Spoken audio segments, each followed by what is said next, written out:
Jai Shri Krishna. So today we are going to take a big stab and go deeper into the finding the differences between Western and Vedic astrology and break it down completely. Okay, I believe I already published a video earlier at a very high level, like a snapshot summary between Western and Vedic, but this is going to be a little bit more deeper. So do watch that first one I kind of published at a very high level eagle's eye video kind of a thing. All right. And this is important for you to understand the differences. At a very high level, summary level, Western astrology is more like a fast food concept, pop astrology, fast food concept. That's what I would say.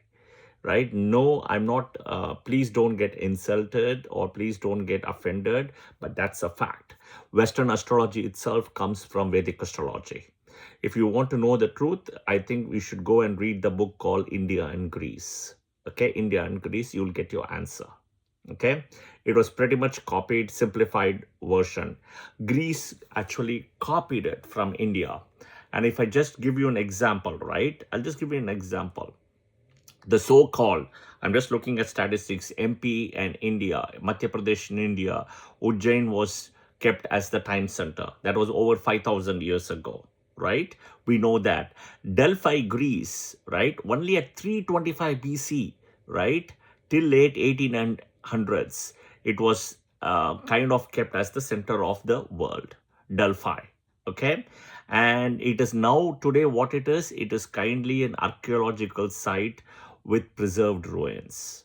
Okay, it did not even exist as a time or so-called the center of the universe and center of the world, right? Not the universe, the world.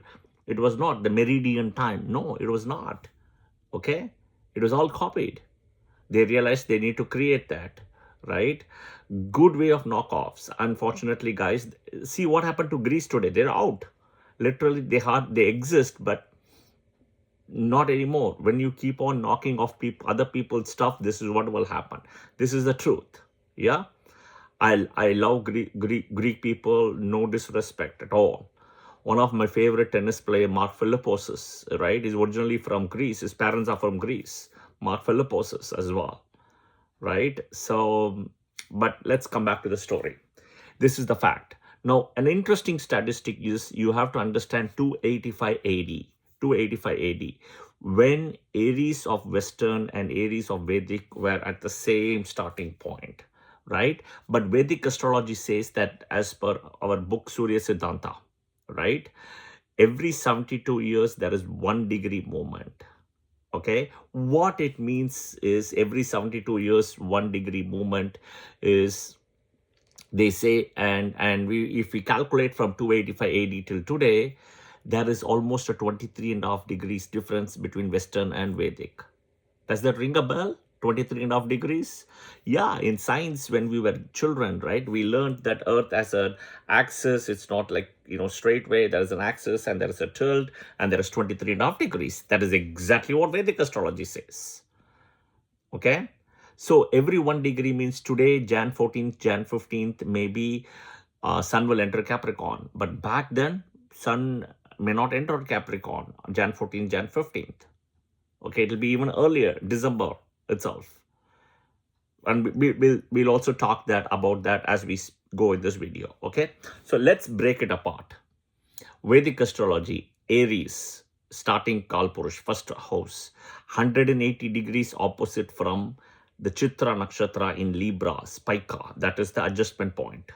Okay, Aries, Western, start of the zodiac, but they do something called the seconds time calculation per year. Okay, all right.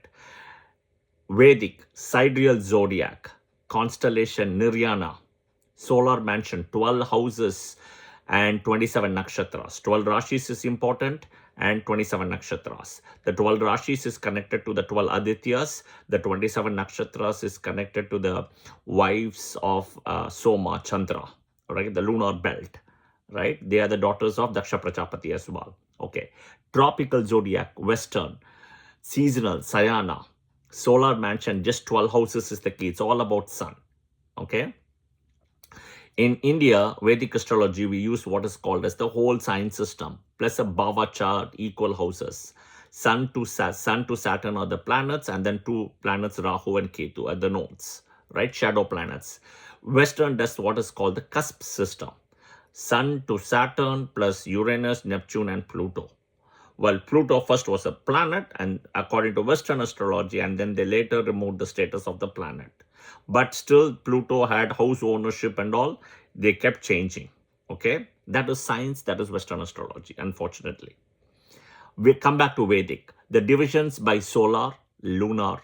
Okay, solar, sun, 12 houses, lunar, 27 nakshatras, 4 padas, 16 divisional charts, Ashtakavarga, 120 years, Vimshottari Mahadasa, Vimshottari Mahadasa, Udu Mahadasa we call it, which has got a 75% weightage. You can use other Mahadasas also, Kala Chakra, Sarvoshta Bagra, whatever it is, all of that you can use. No Sarvoshta Bhaga, then Sudarshana Chakra is there, right? Then you have so many to think. Ashtotari Dasa is there, you can use, right? But the point is the time, right? The Vimshottari Mahadasa, the time is a beautiful thing what Vedic astrology has, okay? And then the transits from the moon, which is only 25%, okay? Here, technically speaking, there's no further divisions, and transits is the key for them, and it's from the sun. Okay, we use a lunisolar calendar, moon plus sun. Okay, all right. Vedic astrology day, people have to understand it's from sunrise to sunrise. From today's sunrise starts a day to next sunrise is another day. Okay, that's the length of the day. Western, it's midnight. When everybody's sleeping, the day starts, right? Which is fine. It's convenient for our way of working, but it's not the right way. It's like 12 a.m. to 12 a.m. Right? Okay. For us, in Vedic astrology, 9th house is the father, 4th house is the mother, and I've explained in several videos why it is. The 159 axis, father, son, and the lineage goes from the son, the father and the son only, the lineage goes forward. In Western, if you see, it's 4th and 10th. 10th house is father, 4th house is mother. Yeah? Okay. Next, ask any people who are living in the Western world. Okay? US, Canada, right? US, Canada, or even Europe, right? They will give you a lot of good insights. And I'll give you several examples because they will tell you this. Okay? All right. Let's look at a certain timing and then we'll see the calculation. It'll be very interesting to compare. Okay? And one of the most important thing before we go to that, right? As a child, when I was growing up, I had twins opposite to my house. I should say the story, very important. And, the twins, if you see, right, I was very fascinated by seeing them, right? And I could not predict that behavior. It was very different. And I started learning Western first, and it was Michael Nostradamus, who was a French physician, right, who pulled me into it. And in the 80s and the 90s, Nostradamus stuff was all over the media and TV shows and stuff. And I used to actually save my money to get all information on Nostradamus. But that is where I started. But keep it aside. But one thing I realized is the twins personalities cannot be explained or broken down by Western astrology. For their life, their character, the personality, their education, their longevity, and the whole outlook itself, the whole 9 yards cannot be done.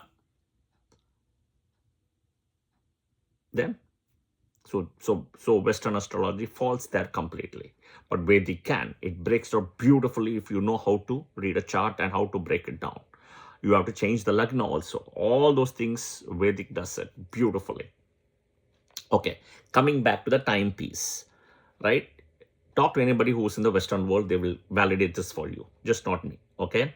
All right, Western astrology, let's follow this. Sun at Aries, okay? Sun is a fire planet, Aries is a fire sign, right? But Sun and Aries means Sun will be between March 21st to April 19th, according to them.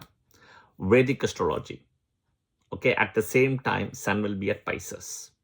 Okay, from March 16th to April 14th. March 16th to April 14th, almost every year. Okay, so what happens here? Sun, if you look at it, is a fire planet, but Pisces is a water sign.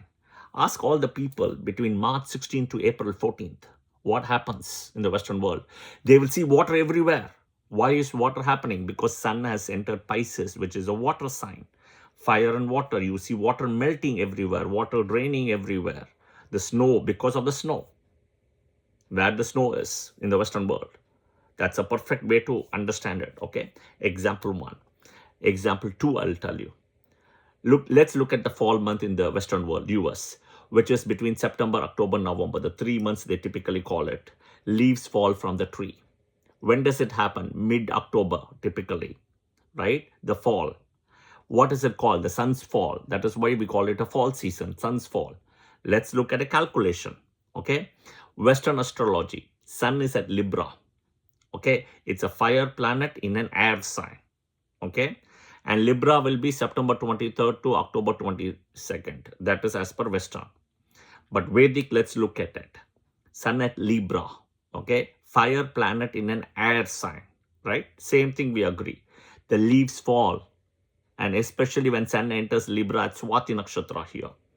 And Sun will be in Libra anywhere between October 14th to November 13th, okay? So October 14th onwards, you will see the discoloration of the leaves, okay? Pretty much. And around October 18th, 19th, when Sun will enter Libra, in Swati Nakshatra specifically, right? That is where you will see more and more the leaves falling now, right? Because the sun's rays are not able to come to the earth properly when Sun is in Libra, okay? That is where you see the discoloration of the leaves, and that is where you see the leaves falling down as well. That is where we call it as a fall season, because it's the fall of the sun, okay? I think the Western astrology people can weigh their thoughts as well, definitely. But this is the fact, okay? We'll give you more additional information. Clarity people can share. Months-wise, look at it. New Year globally starts anywhere between March to April every year. The West changed it, right? The January is New Year. The Western world changed it based on weather, comfort level, darkness, cold, snow, holiday season. September is the 9th month, but September means 7. The Westerners cannot answer this question, right? Let the Western astrology people answer what is this so-called combination where it's not even aligning to what the word used here. Okay, October. October is the 10th month today, but October means 8, octopus, right? Okay, now November means 11th month for us, which we follow today, but now means 9. Okay, December is 12th month, but December is actually 10th. We know decade, decimal, 10th. Then if you put January as the first month, right? And if you put, they have said it, right? Western people, January as 1st, February as 2nd. But if you put January as 11th, February as 12th, March becomes the first year. But we call March the third month, right? So the so-called, it's all, the Roman Julian calendar, everything, the Vatican City and the church, they did what they wanted to do. They messed it up, but they never realized that people will ask these questions down the line. The thing is, you have to make changes everywhere, because in India, the Vedas and Puranas are connected and interlinked so much that you just don't know how to do so many changes. That's the problem. When you don't invent it, you won't do it. You don't know it, which means you cannot do it. That's the whole thing. So in a summary, right, sun positions, if you see the tropical signs, right, Western, March 21st to April 19th, sun is in Aries. But according to us, sun enters Aries only by April 15 to May 15. So there is a 23.5 degrees here, all the way. Yeah, for us, Vedic astrology, we say sun is in Pisces between March 16 to April 14th. But Western people, they will say sun is in Pisces between February 19th to March 20th. We all agree on the full moon because we can see the full moon in the sky.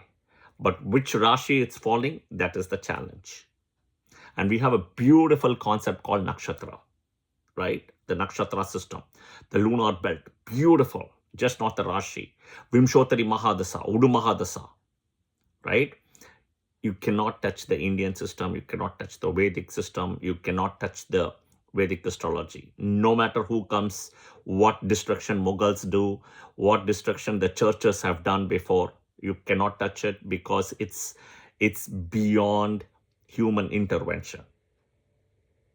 Yeah, that is the fact. No matter Portuguese came, Dutch came, French people came, right? So many people came, but they couldn't touch it. They couldn't touch it means they tried to do everything with it, but they couldn't because they wanted to impose their systems on us, right? Think about this way. The Christian follow a solar calendar. The Islamic calendar is lunar based. Hebrew is a lunisolar. Chinese is a lunisolar. Buddhist is a unisolar. And Hinduism is also a lunisolar. Okay, so this is very important because of the sun and moon position. It's like father and mother. That is the basic. That is the real basic of it.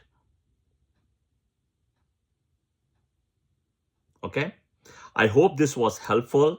I would really appreciate getting comments, feedback as well, but take it with a pinch of salt and understand I'm not trying to bring down Western astrology. Western itself comes from Vedic only. Okay, so I would never do that, but this is the truth. Read the book India and Greece, you will get your answer. Okay, the British people, when they were ruling India, right, they did not even want this book to be published because it would go against all the things and what they have been saying all along. Yeah, but that is the truth. Truth is powerful, right? And it's a cosmic law. That is the power of the truth. All right. Today is Wednesday, so I have to give this information and knowledge to people as well. I will see you guys soon in another video. Thank you and Jai Shri Krishna.